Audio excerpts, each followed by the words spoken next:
The only thing my husband Richard asked of me when he said goodbye was, "Please don't go to the retreat property. Elena, promise me." He squeezed my hand with the last vestiges of strength he had left, his eyes pleading. I promised him. I always respected his wishes, even when curiosity consumed me. But a few years after his death, curiosity finally won, and what I found on that property would change my life forever. Now I understand why my husband wanted so much to keep me away from there. 17 years of marriage to Richard ended in a hospital bed following a massive stroke that no one could have predicted. At 58 years old, I found myself a widow with a daughter in college, and a feeling of emptiness that seemed endless. While organizing his affairs, I discovered there was much more to my husband than I ever knew. It was a regular Tuesday when his attorney, Mr. Patterson, called me into his office. 2 months had already passed since the funeral. Life continued its cruel course of normality while I was still trying to figure out how to breathe without Richard nearby. "Mrs. Morrison, I have something I must deliver to you," Mr. Patterson said, sliding a small box and an envelope across his polished wooden desk. Richard left specific instructions that this was only to be delivered after his passing. The box contained a heavy antique key with a leaf-shaped metal keychain. The envelope bore my name in Richard's unmistakable handwriting. "What is this key for?" I asked, turning it over in my fingers. "It's for a property in Lake Arrowhead. Your husband purchased it approximately 4 years ago, but he left explicit instructions that you were only to learn about it after his death." My heart pounded. Richard didn't own any other properties besides our home. He never mentioned a country retreat. More importantly, why did he make me promise never to go there only to reveal its existence later? "It's called the Pinewood Estate," the attorney continued. Apparently, it was the house where Richard spent part of his childhood. He reacquired it after many years, though it had changed hands several times. "Wait, this doesn't make sense," I interrupted. Richard always avoided talking about his childhood. When I brought up Lake Arrowhead, he would get tense and change the subject. Why would he buy a house there? Mr. Patterson adjusted his glasses. "I couldn't tell you, ma'am, but there's another important detail. The property has become extremely valuable in the last 2 years. How so? A large developer, Summit Resorts, is building a luxury resort in the area. Your husband's property is strategically located. They have already made several multi-million-dollar offers for the house." My head was spinning. Richard had never been wealthy. We lived comfortably on his engineer's salary and mine as a university professor, but nothing that would allow him to buy a second house, especially in a desirable area like Lake Arrowhead. And why keep it a secret?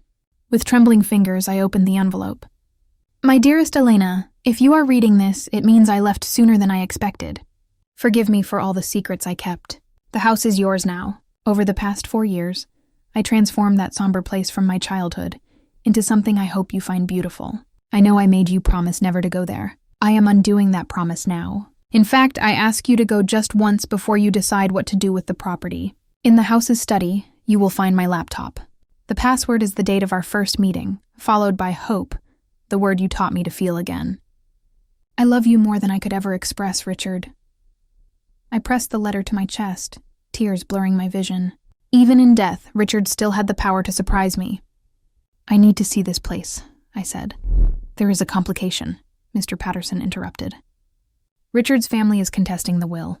His brother, Vincent Morrison, alleges that Richard was not mentally capable when he purchased the property. That's absurd. My husband was the most lucid and centered person I've ever known. Even so, they have filed legal motions. Considering the current value of the property, this could turn into a complicated battle. I pocketed the key, a sudden determination seizing me. I'm going to Lake Arrowhead today. 2 days later, after a hurried drive through the Cascade Range, I parked in front of a carved wooden gate with the name Pinewood Estate in wrought iron. My heart pounded as I turned the key in the lock. The gate swung open with a soft creak, revealing a property much more impressive than I had imagined. It wasn't just a country house. It was a stone and wood mansion surrounded by impeccably maintained gardens and ancient oak trees. A stone path wound through perfect lawns to the main entrance. Everything looked new or recently renovated. Nothing here suggested the traumatic childhood Richard had been so resistant to discussing. This place had been transformed with love and dedication. My husband's hands were in every detail, though I never knew of its existence until now. My hands trembled as I put the key in the main door. The lock turned with a satisfying click, and I stepped into the secret world of the man with whom I had shared nearly 2 decades of life. What I saw inside made me grab the door frame to stay upright. The entrance opened into a large, double-height living room with a stone fireplace. But it wasn't the architecture that took my breath away. It was the paintings. On every wall, in every available space, were paintings of flowers. Not just any flowers, but orchids of every possible type and color. My lifelong passion, which Richard always supported with silent affection, surrounded me in a gallery dedicated to my greatest love. And there, on a table near the window overlooking the gardens, sat a silver laptop with a single white orchid placed on the lid. Before I could take another step, the sound of tires on the gravel announced that I was no longer alone. Through the window, I saw a black SUV pull up behind mine. 3 men got out, all bearing Richard's unmistakable facial resemblance. The same straight nose, the same almond-shaped eyes. The Morrison clan had arrived, and by the severe expressions on their faces, they were not here to welcome the widow to her newfound property. The men approached with the confidence of those who felt they owned the place. I quickly closed the front door, my heart racing.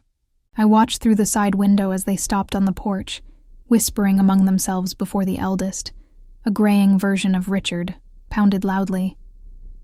"Mrs. Elena, we know you're in there. We need to talk." His voice had the same tight edge Richard's did when he got nervous.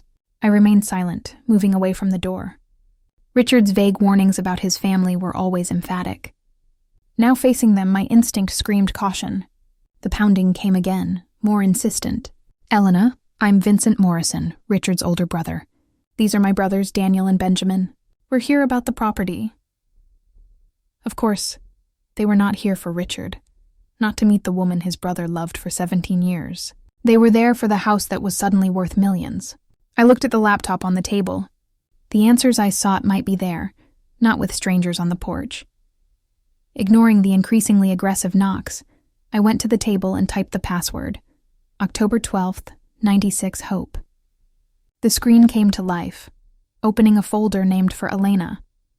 Inside were hundreds of video files, each chronologically dated, starting the day after the funeral and extending an entire year into the future. With trembling hands, I clicked on the first one.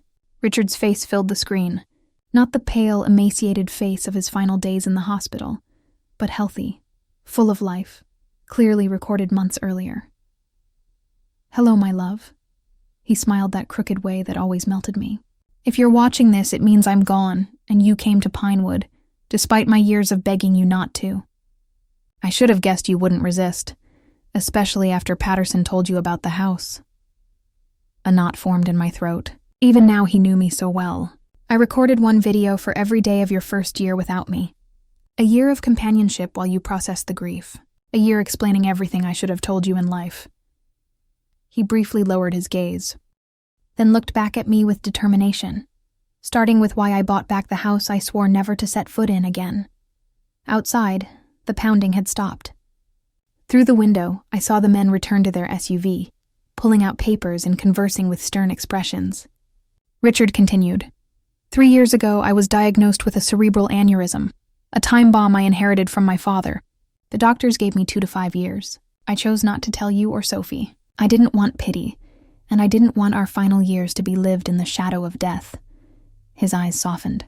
"I wanted to live fully with you until the end, not die slowly in front of you." Shock and anger flooded me. He hid the diagnosis, made medical decisions without me. He denied me the chance to prepare, to consciously value our final moments. "I know you're angry right now," he said, as if reading my thoughts. "You have every right to be. But I hope you understand I made that decision out of love, not cowardice." The men outside were making calls, walking around the driveway with the frustrated energy of a denied entitlement. When I received my diagnosis, I decided to use the time I had left to create something meaningful for you. You've always loved orchids. You always talked about having a space just for yourself to cultivate them someday. So, I found the last place anyone would expect me to go, the house I left at 18, swearing never to return. He leaned toward the camera. "What my brothers don't know is that I legally bought the house from my father before he died. The old man was bankrupt after years of gambling and drinking. He sold it to me for a fraction of the value, desperate for money, making me swear not to tell my brothers, who still thought they would inherit it someday. That explained the legal challenge. They believed they had rights to a property Richard had legitimately purchased. The house was in ruins when I bought it, Elena, just like my childhood here. But this time I had the resources to transform it. Every business trip over the last 4 years, I was here overseeing renovations, building something for you. Outside, the brothers were approaching the door again. This time, Vincent held a document against the window for me to see. Some kind of court order. My brothers will come for it, Richard continued in the video, his expression hardening. They never wanted the house until last year when the resort project began. Suddenly, the worthless property they mocked me for buying became a gold mine. They will try anything to take it from you. One of the brothers was on the phone again, his expression triumphant as he hung up. In the bottom drawer of this table is a blue folder with all the legal documents you need. The house is unquestionably yours. I made sure of it. Richard's face softened. But Elena, whether you keep it or sell it is entirely your choice. I built this place for you. I filled it with beauty for you. But I don't want it to become a burden. A police cruiser was driving up the driveway. The brothers watched its approach with satisfied expressions. One last thing, Richard said. In the conservatory behind the house, you'll find the rare orchid collection I spent years cultivating. The team I hired will continue to care for them, whether you are here or not. They are my final gift to you, along with the means to appreciate them. The video ended, freezing on Richard's smiling face just as the knock on the door resumed. More authoritative. Mrs. Morrison, county officer, we need you to open the door, please. With a deep sigh, I closed the laptop, retrieved the blue folder from the drawer, and went to face what came next. As I reached for the doorknob, my cell phone rang. Sophie, our daughter, calling from college. I hesitated, then answered. Sophie, this isn't a good time. Mom. Her voice was tight with irritation. Why didn't you tell me about Dad's house or the developer proposal? The uncles just called me offering a fair deal if I help them contest the will. What the heck is going on? So they had already contacted my daughter. That perception ignited something fierce and protective inside me. They weren't just coming for me. They were trying to manipulate my grieving child. I'll explain everything later. I promise, I said, watching the officer converse with the brothers. But Sophie, don't sign anything. Don't agree to anything. Those men are not our friends. Mom, if there's money involved. This is not about money, I interrupted, surprising myself with the firmness in my voice. It's about what your father wanted. Please trust me. After a moment of silence, she sighed. Okay, but call me as soon as you can. I hung up and opened the door to face a young county officer, Williams, flanked by the 3 Morrisons, whose expressions ranged from smug to openly hostile. Mrs. Morrison, I'm Officer Williams. These gentlemen have a court order requesting an inspection of the property as part of an ongoing inheritance dispute. I smiled calmly, channeling the strength Richard always admired in me. Of course, officer, but first I think you should see this. I handed him the blue folder containing Richard's documentation. My husband anticipated this exact situation. Vincent stepped forward with a disdainful gesture. Family disputes are complicated, officer. My sister-in-law is understandably emotional and confused. Actually, I interrupted him. I am neither emotional nor confused. I am a widow on a property that legally belongs to me, facing 3 strangers who happen to share my late husband's DNA. I turned to the officer and said, I would appreciate it if you would review these documents before allowing anyone onto my property. The deputy took the folder, his expression neutral as he began to examine the contents. The Morrison brothers exchanged glances, their confidence visibly wavering. I thought of Richard's video, of the secret he kept to spare Sophie and me unnecessary suffering, of the magnificent gift he created in his final years. Whatever game his brothers were playing, I was determined not to lose the last tangible expression of my husband's love without a fight.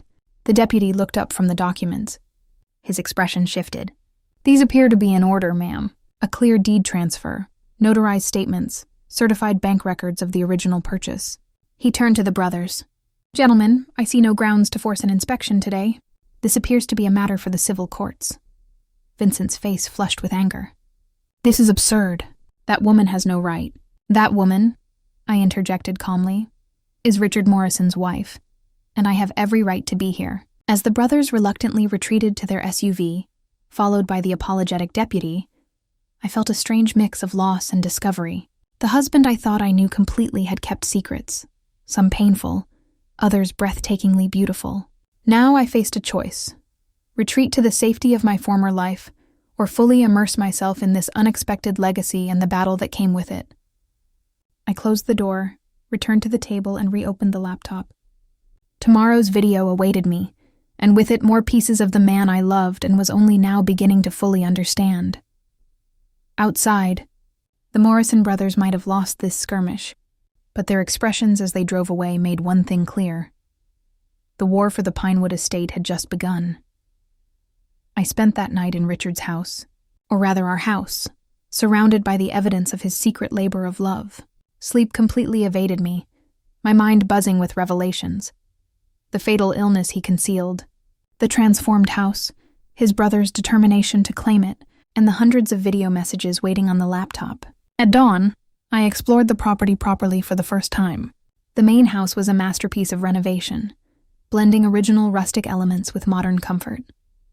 Every room reflected careful consideration of my tastes, from the library stocked with first editions of my favorite books, to the reading nook overlooking the garden, perfect for autumn mornings. But it was the conservatory that truly took my breath away. As Richard promised in the video, a stunning collection of orchids filled the glass space. Some were so rare that I had only seen them in specialized books. A blue-cut Lea Walkariana, almost impossible to find, bloomed proudly like the queen of the place. "Good morning, ma'am," the voice startled me. A middle-aged woman appeared from among the plants holding a sprayer. "I'm Miss Thompson. Your husband hired me to care for the orchids." "Elena Morrison," I replied, extending my hand, though I suspected she already knew that. She smiled kindly. "Mr. Richard talked about you a lot during his visits. He said you had a special touch with plants that he could never quite match. Did you know my husband well?" Ms. Thompson hesitated, as well as he allowed anyone to know him, I suppose. "He was here at least once a month for the past 4 years, overseeing everything personally." That sounded like Richard, methodical, attentive to detail, always preferring to do things himself rather than delegate. "The blue Catalia over there," Ms. Thompson continued, pointing to the orchid I had admired. "He spent nearly 2 years searching for it. He said it reminded him of one you saw once at a show and never forgot." My heart ached. The orchid exhibition at the Atlanta Botanical Garden show 10 years ago. I had commented on that flower only once, and Richard remembered. "Did he ever mention anything about his health?" I asked hesitantly. A shadow crossed Ms. Thompson's face. "Not directly, but in the last 6 months, he pushed harder. He worked long hours like a man with a deadline." The confirmation struck me, but it also explained the hurried quality I sensed in Richard during his final months. I had attributed it to work stress, never imagining he was creating all this while knowing his time was limited. "His brothers were here yesterday," I commented, watching her reaction carefully. Her face hardened. "They've been lurking around ever since Summit Resorts announced the project. Suddenly very interested in the family home they hadn't visited in decades." She adjusted the irrigation system before continuing. "What can I say about them? Vincent is the oldest. He has an investment firm in Raleigh, North Carolina. He always treated Richard as if he were doing him a favor by acknowledging him. Daniel is the middle one, a lawyer, good with words. Benjamin is the youngest, always in Vincent's shadow." She shook her head. "When Richard came back to buy the property, they scoffed at him for wasting money on a hole-in-the-wall place until the resort started planning. This matched the fragments Richard had shared over the years. His difficult childhood, his escape to college, his reluctance to discuss his family. "They'll be back," I said, more to myself than to Miss Thompson. "Certainly," she nodded. But Mr. Richard prepared for that. He always thought several steps ahead. Back in the house, I forced myself to eat something before opening the laptop for the day's video. Richard appeared, seated in what I now recognized as the house's library. "Good morning, my love. I hope you slept well in our new home." He smiled that crooked smile I missed with a physical ache. "Today I want to show you something special." The camera moved as he walked through the house down a hallway I hadn't explored, stopping at a locked door. "This room is just for you. The key is in the top drawer of the nightstand, that antique silver one with the orchid engraving." I paused the video, went to the master bedroom, and found the key exactly where he described. Following Richard's path in the video, I located the inconspicuous door at the end of the east wing. The key turned smoothly. I pushed the door open and gasped. A fully equipped art studio filled the large corner room, bathed in perfect light from floor-to-ceiling windows. Easels, canvases, paints, brushes, everything an artist could desire, arranged with loving precision. I hadn't painted in 15 years. After art school, I abandoned my artistic dreams to teach literature, to keep us afloat while Richard built his career to raise Sophie. Over the years, someday became a distant dream, then a bittersweet memory of a path not taken. The video continued, Richard's voice pulling me back to the laptop I had carried with me. You gave up so much for us, Elena. Your painting was the first sacrifice. Even though you never complained, I always promised myself I would give it back to you someday. Tears blurred my vision as I surveyed the studio. The professional materials, the reference books organized on the shelves, the windows oriented to capture the perfect light. There's one more thing, Richard continued. Look in the cabinet beneath the window bench. I walked toward the cushioned bench near the window overlooking the garden, now golden in the morning light. Beneath it, recessed into the wall, was a cabinet I might have missed had I not been told to look for it. Inside was a flat archival box. With trembling hands, I lifted the lid and fell to my knees in shock. My paintings, dozens of them, all the work I created in college, pieces I thought had been lost in our moves over the years.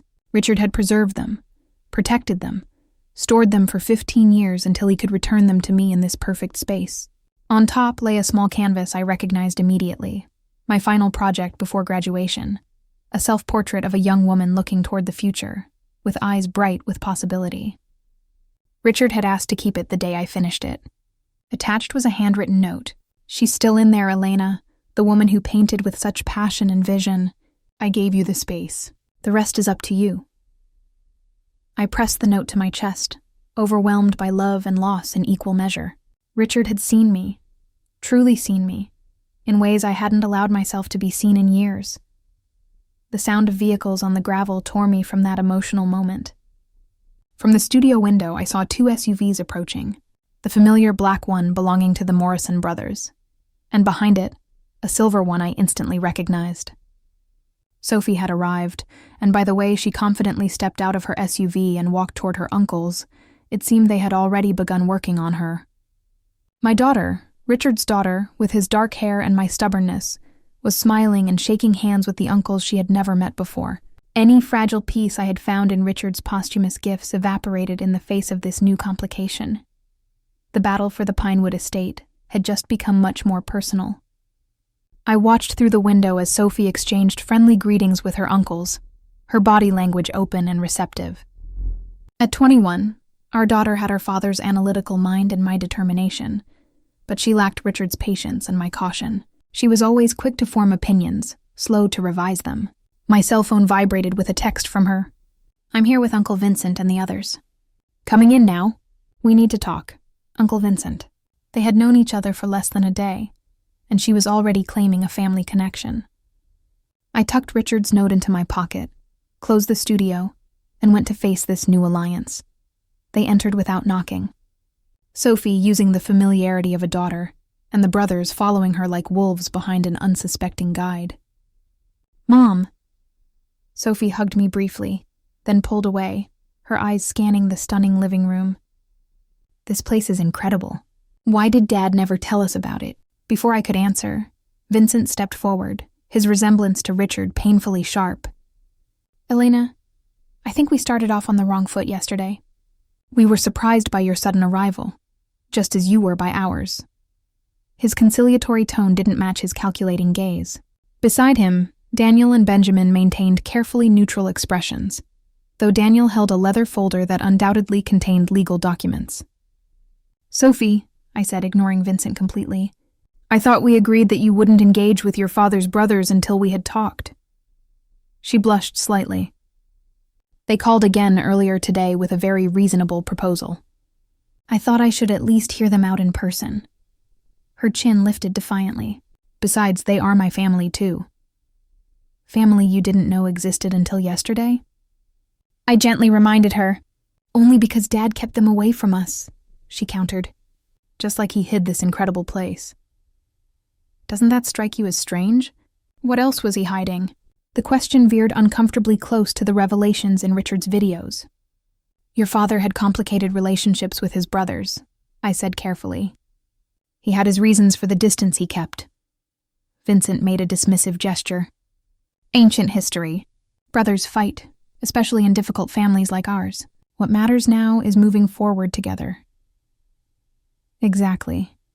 Sophie nodded with the earnestness of someone who believed she was being perfectly reasonable. Uncle Vincent explained everything. This house has been in the Morrison family for generations. Dad bought it from Grandpa Morrison, but it was always meant to be shared among the brothers eventually. I suppressed a sigh. They had been working on her for less than a day, and she was already repeating their version of events. The sudden interest in the property has nothing to do with the luxury resort being built next door, I asked softly. Daniel stepped forward, opening his folder. The real estate situation is only one aspect of the complex legal picture. We've prepared a fair settlement offer that honors Richard's wishes while recognizing the Morrison family's historical claim to the property. We're prepared to be very generous, Vincent added, placing a paternal hand on Sophie's shoulder. 1/3 for you, Elena, 1/3 for Sophie, and 1/3 divided among us, the brothers. Everyone wins. Sophie looked at me expectantly, clearly already convinced by the proposal. It makes sense, Mom. We don't need this huge place. We could sell the whole thing, walk away with millions, and Dad's family stays united. Your father specifically left this property to me, I said, looking Vincent squarely in the eye. Not for you, not for his brothers. Out of confusion and misplaced sentimentality, Vincent countered smoothly. Richard wasn't thinking clearly in his final years. A flash of anger burned through me. My husband was perfectly lucid until the day he died. Then why all the secrecy? Benjamin spoke for the first time, his voice softer than his brother's, but no less sharp. Why hide the property purchase from his wife and daughter? Why the elaborate arrangements with the attorney? Those are not the actions of a man thinking rationally. I thought of the videos, the renovated house, the art studio, every element meticulously planned as a final gift. None of it suggested confusion or impaired judgment. Mom, Sophie said, her voice softer now. I know this is hard. Dad left us, and now we're uncovering all these secrets. But this proposal makes financial sense. We'd both be secure for the rest of our lives. The door opened behind them, and Ms. Thompson appeared, her face worried. Is everything all right, Mrs. Morrison? I saw the cars arrive. The brothers turned, visibly irritated by the interruption. Vincent narrowed his eyes. This is a family matter. Ms. Thompson is my employee, I said firmly. She is welcome in my home. Actually, Daniel interjected, her employment status is among the disputed assets pending the resolution of our legal claim. Ms. Thompson didn't back down. Mr. Richard hired me personally. He made me promise I would look after the place, and after Mrs. Elena if anything happened to him. We'll review all employee contracts, Vincent said dismissively. I had heard enough. I think it's time for all of you to leave. I looked directly at the brothers, then softened my gaze as I turned to Sophie. Except you, of course. You are always welcome to stay. You're not even going to consider their offer? Sophie asked incredulously. I will review any written proposal with my own attorney, I replied, but I will not be pressured in my own home. Vincent's conciliatory mask dropped, revealing the ruthless businessman beneath. This property is worth tens of millions with the resort project. We can do this amicably, or we can make things very difficult. Is that a threat? I asked, calmer than I felt. A reality check, he corrected. You are a university professor facing a legal battle against adversaries with significantly greater resources. Richard may have had good intentions, but he put you in an untenable position. I thought of the blue folder with his meticulous documentation, the videos showing Richard's lucid planning, the property that represented his final act of love. I believe my husband knew exactly what he was doing, I said calmly. Now please leave. Sophie, you're welcome to stay for lunch if you'd like. She looked conflicted, glancing between me and her newly discovered uncles. I think I'll go with them for now. We have more to discuss. She kissed my cheek quickly. Think about the offer. Mom, please. I watched them leave, a sense of emptiness expanding in my chest. In just 24 hours, my daughter had been drawn into the orbit of men Richard spent his whole life avoiding. Ms. Thompson waited until the cars disappeared down the driveway before speaking. Mrs. Morrison, there's something you should know. something your husband asked me not to mention unless it became absolutely necessary. I turned to her, mentally exhausted but forcing myself to pay attention. What is it? It's about the true extent of the property and what's really hidden here.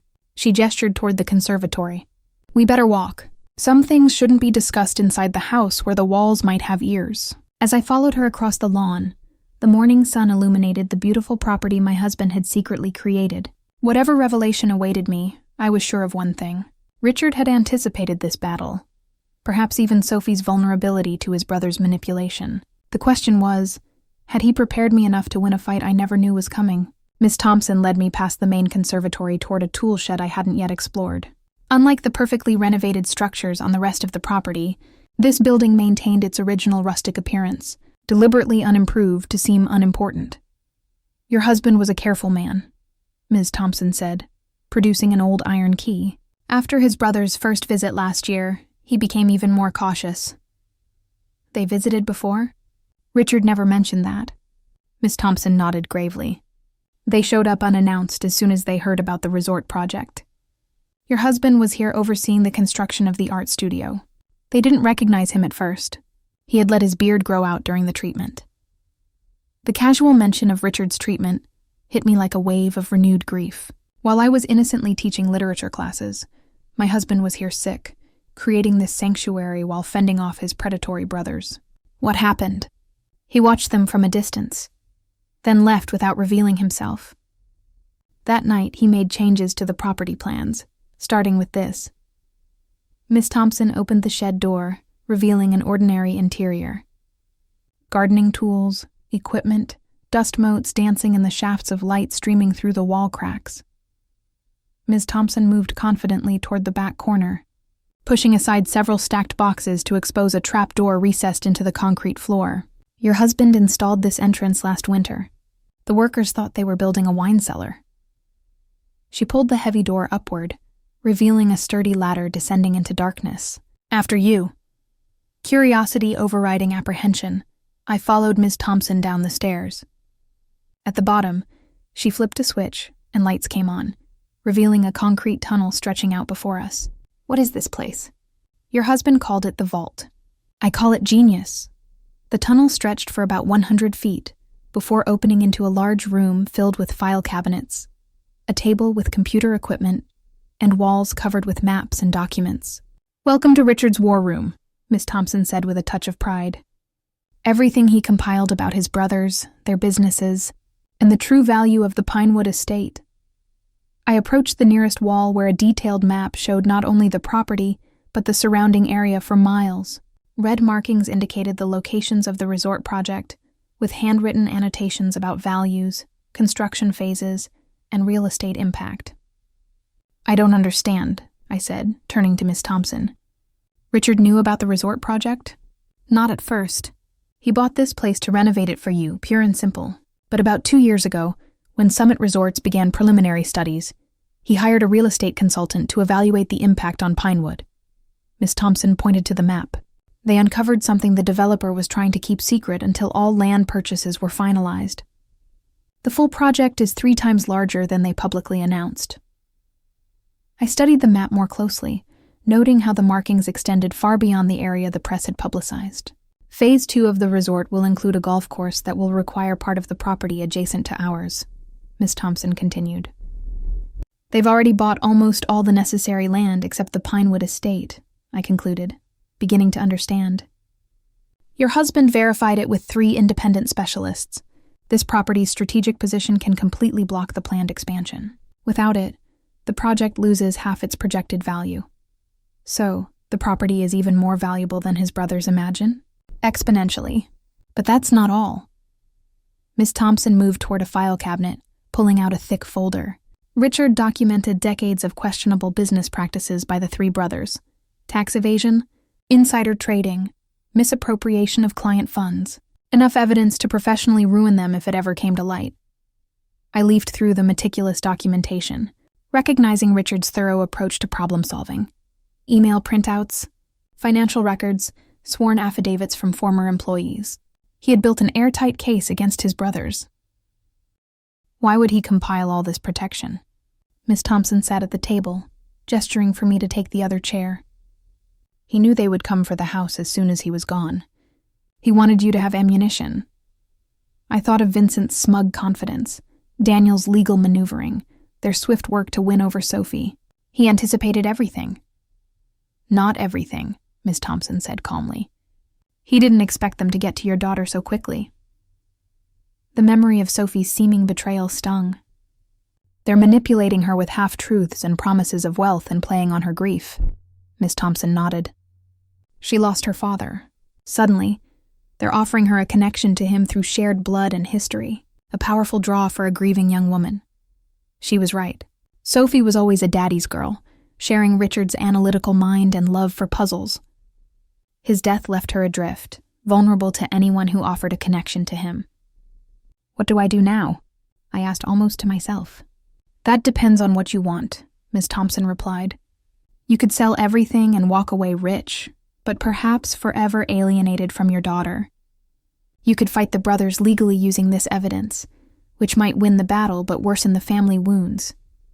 Or what? You could do what your husband always did. Think 3 steps ahead and find the path no one expects. I considered that as I continued to examine the war room. On the table was a framed photograph I had never seen before. A teenage Richard standing proudly next to an award-winning orchid, his face lit up with an innocent joy I had rarely glimpsed in the man I married. That was the first Catalaya he ever grew, Ms. Thompson said, noticing my focus on the photo. The one bright spot in his childhood here. His brothers destroyed it while Richard was away at school just to hurt him. Another piece of the puzzle clicked into place. Richard's support of my love for flowers and art, despite having no personal interest in them. The magnificent conservatory and studio were not just gifts. They were the reclamation of something precious his brothers had stolen. I picked up the photograph, a plan beginning to form in my mind. Ms. Thompson, does the laptop with Richard's videos work down here? She nodded. There's a secure network throughout the property. Your husband made sure of it. Excellent. I need to watch the next few videos ahead of schedule. Then I want you to schedule a meeting for me. With whom? First, my daughter alone, away from her uncle's influence. Then my attorney. And finally, I looked at the wall of evidence Richard had compiled against his brothers. I think I'd like to talk to the executives at Summit Resorts. Ms. Thompson smiled for the first time since we entered the hidden bunker. You're planning something your husband would approve of. I'm planning something worthy of the man who loved me enough to create all of this, I corrected, a new determination firming my voice. And I'm going to need your help. Whatever you need, Mrs. Morrison, Ms. Thompson promised. Your husband gave me a second chance when no one else would. I owe him everything, and by extension I owe it to you. This was one more facet of Richard I hadn't known, his quiet generosity extending beyond our immediate family, changing lives I had never heard of. As we left the bunker, carefully hiding the entrance again, I felt a strange sense of connection with my late husband. Not the grief that had dominated the last few weeks, but a partnership that somehow continued beyond death. He had left me not just a property and material security, but tools and knowledge to forge my own path. The Morrison brothers believed they were facing a naive widow who was no match for them. They had no idea what was coming. Over the next 48 hours, I barely slept.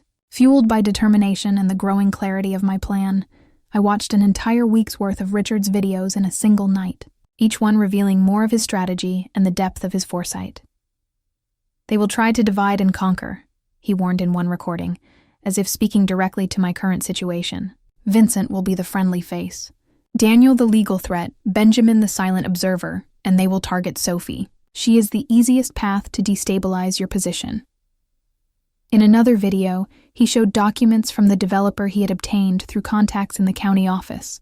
Summit Resorts was determined to keep Phase 2 of the project secret until all necessary land was secured. If they discover that we know about the golf course before they try to buy us out, the negotiating value triples. Armed with Richard's insights and my own growing understanding, I arranged to meet Sophie at a coffee shop in the city, away from the influence of the Morrison brothers and the emotional pull of the sanctuary Richard created. She arrived 15 minutes late, already defensive before she even sat down. I can't stay long. Uncle Vincent is taking me to meet some investors this afternoon. Uncle Vincent, I repeated softly. You've become very close in 3 days. They've been kind and welcoming, which is more than I can say for you. You're treating Dad's family like enemies. I sipped my coffee, choosing my next words carefully. Do you remember that narrative theory class you loved first semester about how the same story changes completely, depending on who's telling it? What does that have to do with our situation? You've only heard their version of this story. I'm asking you to consider that there might be another perspective. Your father's. Dad's dead, she said bluntly, pain flashing in her face, and he obviously didn't trust us enough to tell us about this place while he was alive. I reached into my purse and pulled out a tablet. He actually left something for both of us. What is this? Your father made videos, Sophie. Hundreds of them. Messages to guide me, to guide us after he was gone. I turned the tablet over, queuing up the video Richard had labeled for Sophie when she needs it. Her face paled. He made videos. He knew he was dying. He was diagnosed 3 years ago with a cerebral aneurysm, I said softly, finally sharing the truth. He chose not to tell us. He wanted to spare us watching him wither. That's impossible. He would have told me, but uncertainty was already creeping into her voice. Watch the video, Sophie. Listen to him. With trembling fingers, she pressed play. Richard's face appeared. Healthy, vibrant. His eyes crinkling with that smile that was so characteristic of him. Hello, my brilliant girl. If you're watching this, then I'm gone. And knowing you, you're probably angry about all the secrets I kept. He chuckled softly. You never liked being kept in the dark about anything, even as a kid. Tears welled in Sophie's eyes as her father continued. I should have told you I was sick. I should have given you time to prepare, to ask all those questions you're so good at forming, but I was selfish. I wanted our final years together to be normal, not overshadowed by my diagnosis. I hope someday you can forgive me for that choice. Richard leaned toward the camera. But there's something else you need to know. Something about my brothers I never shared with you.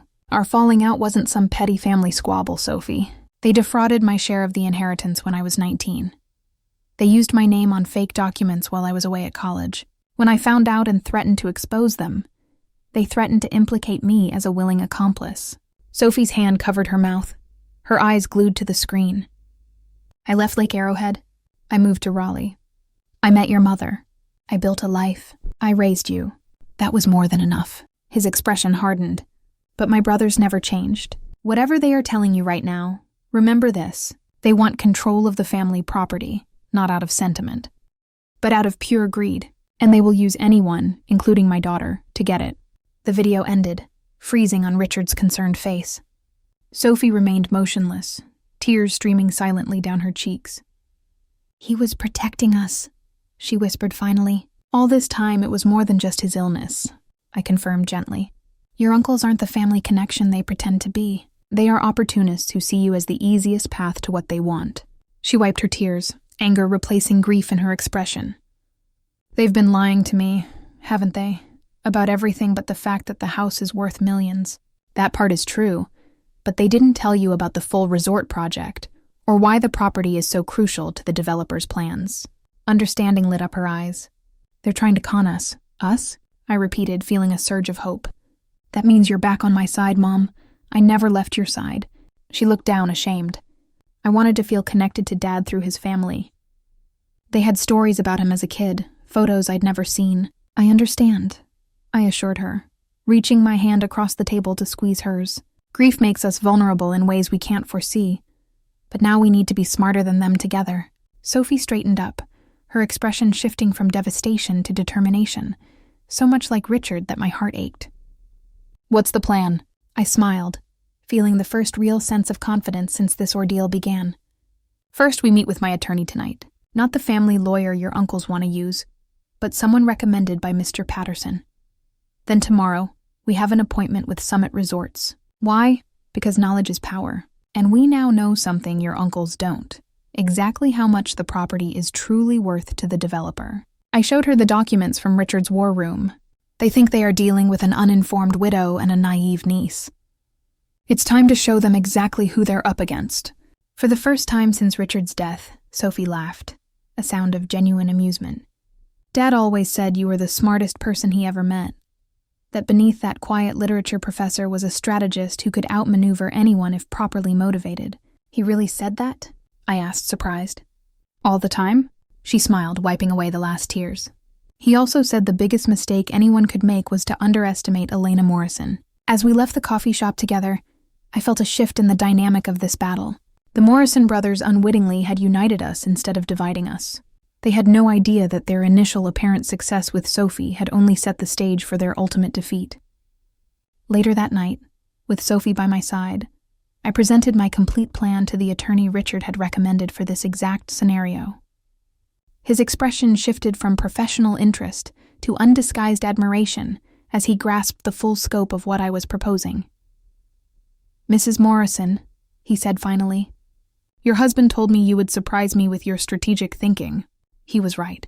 My husband, I replied, was right about many things, including his belief in my capacity, not just to survive his death, but to emerge stronger from the crucible of grief and betrayal. The Morrison brothers arrived at the Pinewood Estate exactly when I expected them, at 10 Naghan sharp, 3 days after my meeting with Sophie. Their black SUV drove up the driveway with the confidence of men who believed victory was merely a formality. Behind them followed a silver sedan I didn't recognize, likely their attorney or financial consultant. I watched from the study window, dressed not in the casual clothes they had previously seen, but in a tailored suit I had purchased specifically for this meeting. Appearances matter when orchestrating a reversal, and I intended to present myself not as a grieving widow, but as the formidable adversary Richard always knew me to be. "They've arrived," I alerted Sophie, who appeared from the library looking equally professional in a navy dress. Her father's watch, one of his most prized possessions, prominently displayed on her wrist. "Ready?" she asked, nervousness and determination conflicting in her expression. I squeezed her hand. "Remember, let them corner themselves first." Miss Thompson appeared. The others came through the back entrance. "They're ready in the dining room as you requested." I nodded my thanks. Perfect timing. The doorbell rang, and Miss Thompson went to answer it with the practiced deference of someone who knew her role in this carefully choreographed performance. "Good morning, gentlemen," I heard her greet them. "Mrs. Elena and Sophie are waiting this way, please." They entered with the easy familiarity of men accustomed to controlling environments. Vincent led, followed by Daniel with his ever-present legal folder, and Benjamin bringing up the rear. Behind them walked a gray-haired man in an expensive suit who radiated corporate authority. "Elena," Vincent nodded, his smile not reaching his eyes. "We appreciate you agreeing to this meeting. This is Mr. Chen, the CFO of Morrison Investments. We thought it would be productive to have a specialist join our discussion of the property's potential." So, they had brought in a financial executive to intimidate me with technical jargon and market valuations. Predictable. How thoughtful, I replied smoothly. "I've prepared the dining room for our meeting. Follow me." I led them through the house, noting their evaluative glances at the renovations Richard had completed. In the formal dining room, a large table had been set with documents at each place setting, water bottles, and coffee. The picture of professional preparation. "Please have a seat," I gestured. "I believe we have much to discuss." As they settled in, expressions of confidence still firmly in place, I remained standing at the head of the table. "Before we begin," I said, "I want to thank you for your previous proposal. It was educational." Vincent's smile widened, clearly interpreting my comment as capitulation. "We're pleased you took the time to consider our offer. With Mr. Chen's expertise, we can discuss the most advantageous arrangement for dividing the property's assets."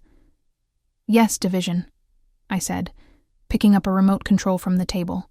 "That's precisely what I'd like to discuss." I pressed a button, and a hidden screen descended from the ceiling at the far end of the room. The brothers exchanged surprised glances. Clearly, they did not expect this level of preparation. "If you would direct your attention to the presentation," I continued, clicking the remote again. A detailed map of the Pinewood Estate appeared on the screen, showing the property's boundaries, topographical features, and its position relative to the surrounding area. "This is the full survey of the Pinewood Estate," I explained. "The entire 25 acres, not just the 10 acres mentioned in your proposal." Daniel shifted uncomfortably. "The western portion is an undevelopable preservation area. We excluded it for the sake of simplicity."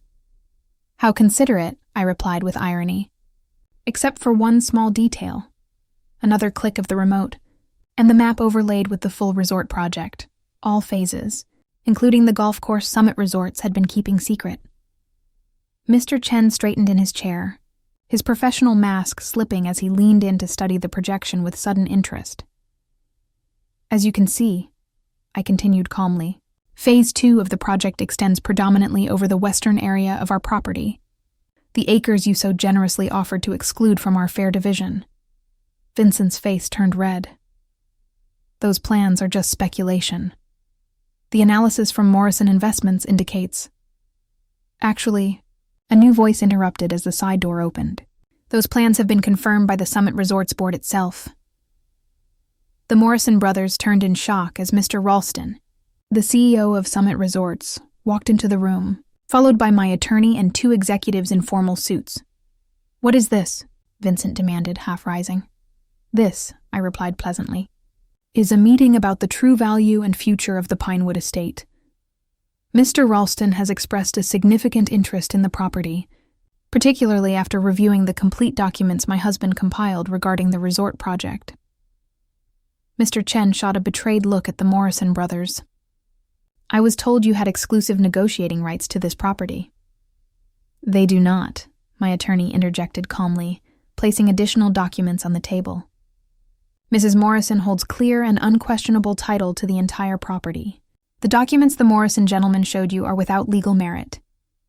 Vincent slammed his hand on the table. "This property has been in the Morrison family for generations. Richard had a moral obligation." "Moral obligations?" Sophie spoke for the first time, her voice firm despite her hand gripping the water glass. "Like the moral obligation you had to my father when you defrauded his inheritance, forged his signature on documents, or threatened to incriminate him if he exposed you." The brothers froze, the color draining from their faces. "What exactly is she talking about?" Mr. Chen asked, looking increasingly uncomfortable. "Perhaps this will clarify," I said, nodding to my attorney, who distributed sealed envelopes to everyone at the table. Copies of the documentation my husband preserved regarding certain transactions involving the Morrison family assets. I believe the statute of limitations has expired on some of these matters, but the IRS and state tax authorities might find others quite interesting. Daniel opened his envelope, examining the contents with growing alarm. "These are private family matters," he stammered, completely irrelevant to the current discussion.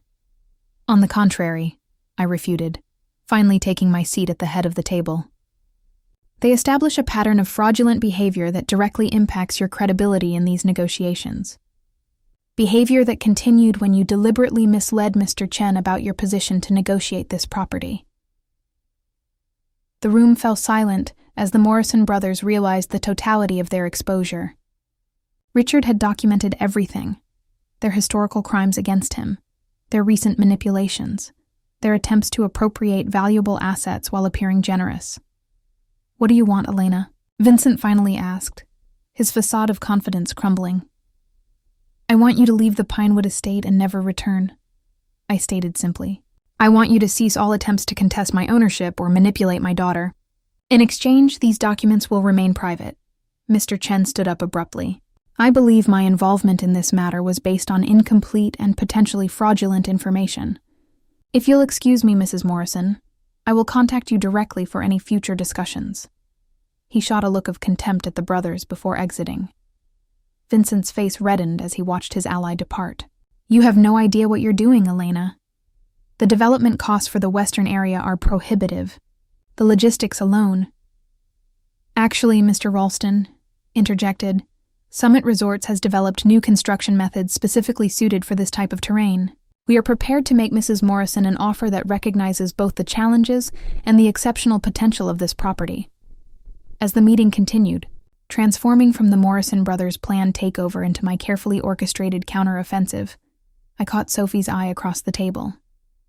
Her faint smile conveyed everything: pride, vindication, and the bittersweet recognition that Richard had prepared us for this moment, even from beyond the grave.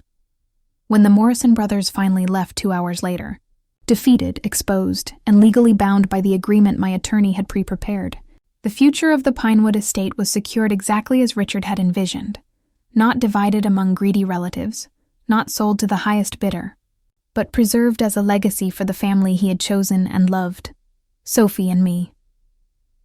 As their vehicles disappeared down the driveway, Miss Thompson appeared at my side.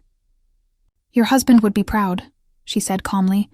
"You outsmarted them exactly as he believed you would." I watched the dust settle on the road, a strange mixture of emotions washing over me. Triumph mingled with grief, strength emerging from vulnerability. "We're not finished yet," I replied, thinking of the videos that still awaited on Richard's laptop, of the future that stretched out before us.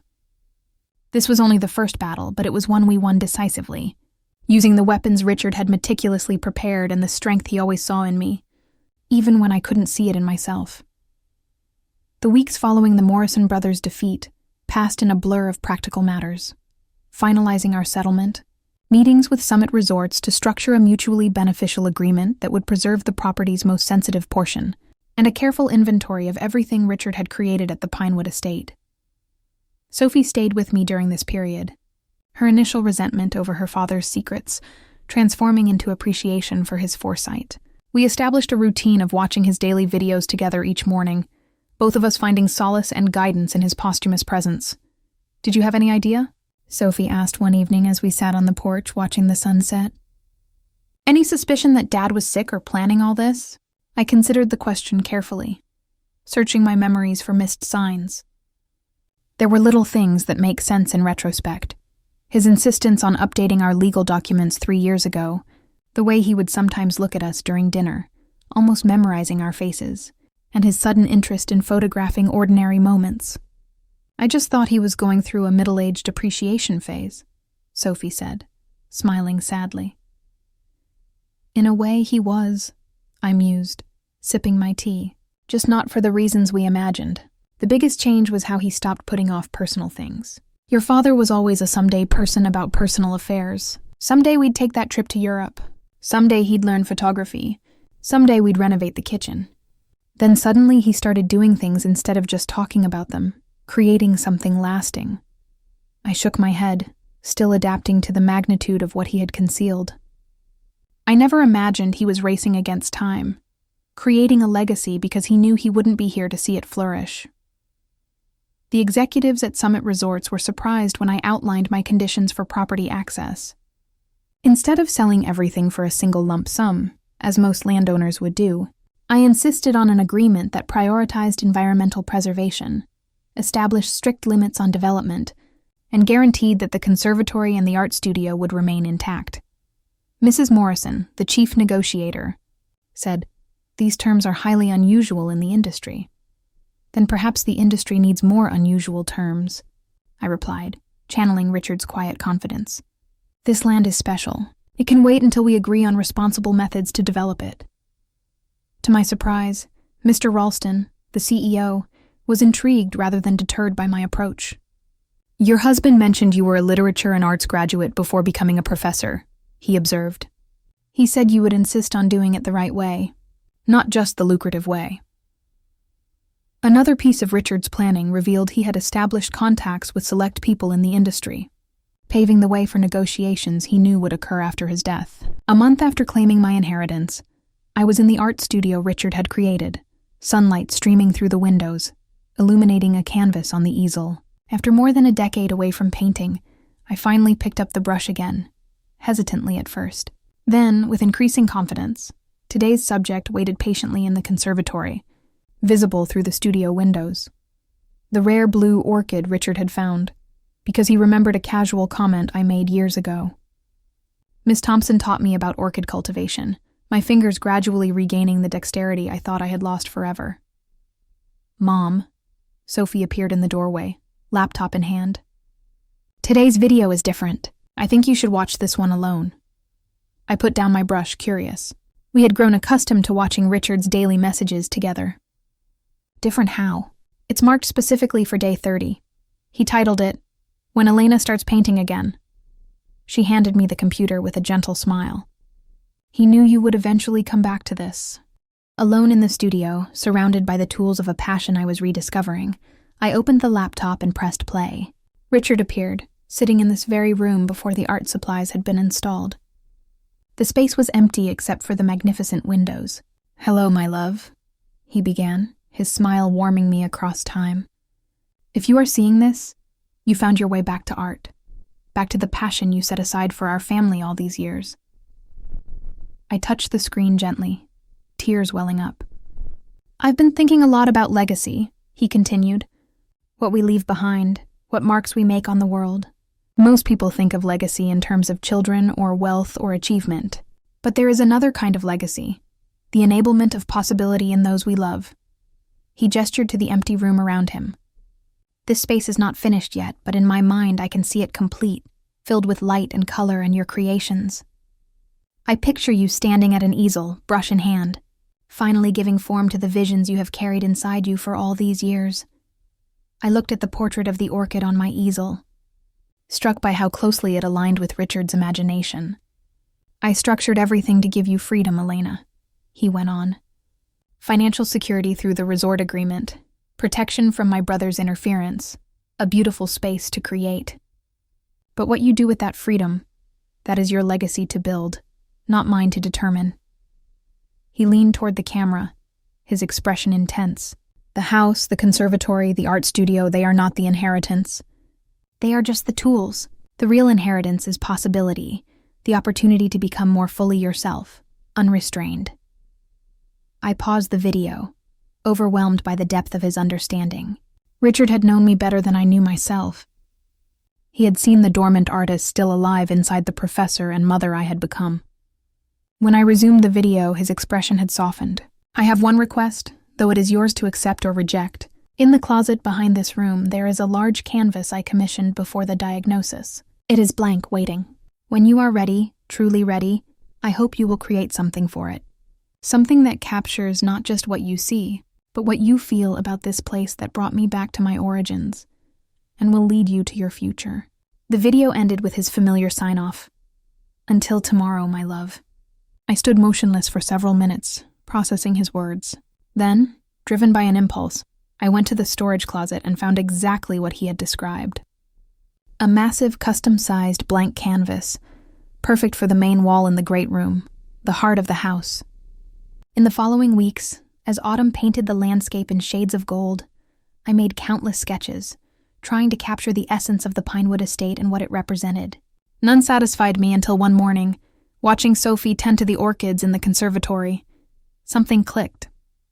The painting gradually took shape. Not a traditional landscape, but a blend of real and metaphorical elements. The house, as it now existed in the background, rendered with photographic accuracy.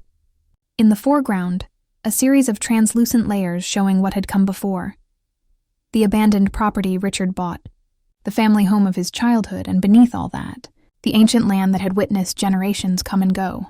Uniting these temporal layers were two figures, a woman and a young girl, their features only subtly suggested, enough to represent both specific and universal journeys. Behind them, almost invisible unless you knew where to look, a third figure, a man holding a blue orchid in his hands, offering it to the other two. When the painting was finally complete, Ms. Thompson helped me hang it in its designated spot in the great room. Sophie stepped back, studying it, tears in her eyes. "It's Dad, isn't it? And us." She traced the paths of the figures with her finger in the air. "The past, the present, and the future of this place." "Legacy," I said simply. "Not what is left behind, but what continues forward." That night, as I watched the sunset from the porch of what was now truly my home, I felt Richard's presence, not as a ghost or a memory, but as a continuing partnership. He had given me not just a property and material security, but a framework for reinvention, the freedom to discover who Elena Morrison could become when she was no longer constrained by circumstance. The resort agreement would provide financial stability forever. The house would evolve according to our stewardship, and I would continue to bring beauty into the world through rediscovered talents, creating my own legacy alongside the one Richard had so carefully prepared. A few months later, I received an unexpected visitor. The doorbell rang while I was working in the studio. Ms. Thompson appeared at the door with a cautious expression on her face. "Vincent Morrison is here alone." My body immediately tensed. "Does he have any legal documents?" "No, that I saw. He looks different, less arrogant somehow." He just said he'd like a few minutes of your time. I considered refusing, but curiosity won out. I'll see him on the porch. Don't invite him in. Vincent was thinner than the last time I saw him. The lines around his eyes were deeper. He turned as I opened the door, his expression surprisingly humble. Elena, thank you for seeing me. What can I do for you, Vincent? Our agreement was quite clear. I'm not here to contest the agreement. He looked out at the property, then back at me. I'm here to apologize. Of all the things I expected, an apology was low on the list. I crossed my arms, waiting for him to continue. I've done some reflecting over the past few months about Richard, about our relationship, about the choices I made. He swallowed. I didn't expect you to win. I should have. Richard was always the smartest of us. That's not an apology, I observed. You're right, he nodded. I apologize for trying to take this house from you, for trying to manipulate Sophie, for all the years I made Richard's life harder than it needed to be. I looked at him for signs of falsehood, but only found exhaustion and possibly genuine remorse. Why now? I have cancer, he said simply. Stage 4. My prognosis isn't good. Puts things in perspective. The echo of Richard's illness was impossible to ignore. I'm sorry to hear that. I didn't come for sympathy. I came because my little brother built something beautiful here. And I, in my arrogance and greed, almost destroyed it. He pulled a small packet from his pocket. I found this in our father's belongings. I thought you or Sophie might want it. I cautiously accepted the packet. Inside was a faded photograph. 3 boys under a huge tree, the smallest, obviously Richard, holding a tiny potted orchid. It was the first one he ever grew, Vincent explained, before he left the sentence unfinished, the guilt visible on his face. I looked at the young Richard in the photo, then at the broken man in front of me. Would you like to come see the conservatory? I offered, surprising both of us. Richard cultivated some truly impressive orchids. For a moment, I thought he would refuse.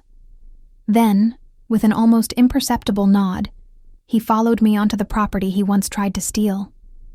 As we walked among the flowers his brother had cultivated with such love, I saw Vincent the way Richard must have seen him in the videos.